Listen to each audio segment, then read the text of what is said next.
আমরা এখানে কালীঘাটে মুখ্যমন্ত্রী বাড়ির সামনে দাঁড়িয়ে আছি এবং আমরা বৃষ্টির মধ্যে দাঁড়িয়ে আছি। আমাদেরকে সিনিয়র অফিসিয়ালসরা আসেন প্রথমে কথা বলতে। আমরা তাদেরকে জানাই যে আমরা স্বচ্ছতার দাবিতেই এসেছি। চিফ সেক্রেটারি স্যার আসেন, আমরা জানাই যে স্বচ্ছতার দাবিতে আমরা এখানে এসেছি এবং আমরা লাইভ স্ট্রিমিং চাইছি। ওনারা বলেন যে এটা যেহেতু মুখ্যমন্ত্রীর বাড়ি, তাই লাইভ স্ট্রিমিং করা এখান থেকে সম্ভব নয়। আমরা ওনাদেরকে বলি রিকনসিডার করতে। ওনারা বারবার দফায় দফায় আলোচনা করে আমাদেরকে জানান যে এটা কোনোভাবেই সম্ভব নয়। আমরা নিজস্ব ভিডিওগ্রাফার নিয়ে এসেছিলাম।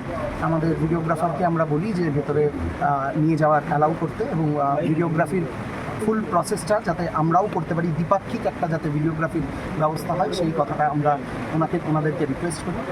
ওনারা আবারও একই কথা ওনারা দফায় দফায় আলোচনা করে জানান যে সেটাও সম্ভব নয়।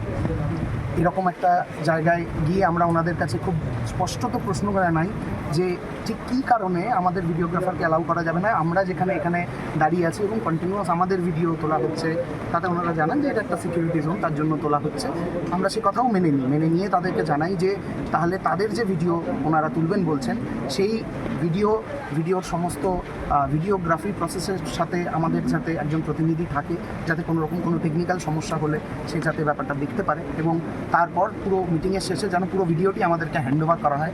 আমরা এর কারণ খুবই ওনাদেরকে নম্রভাবে এটা জানাই যে এর কারণ আমাদের প্রতি মুখ্যমন্ত্রীর অবিশ্বাসের কোনো ব্যাপার নেই বা সাধারণ মানুষের প্রতি মুখ্যমন্ত্রীর কোনো অবিশ্বাসের ব্যাপার নেই।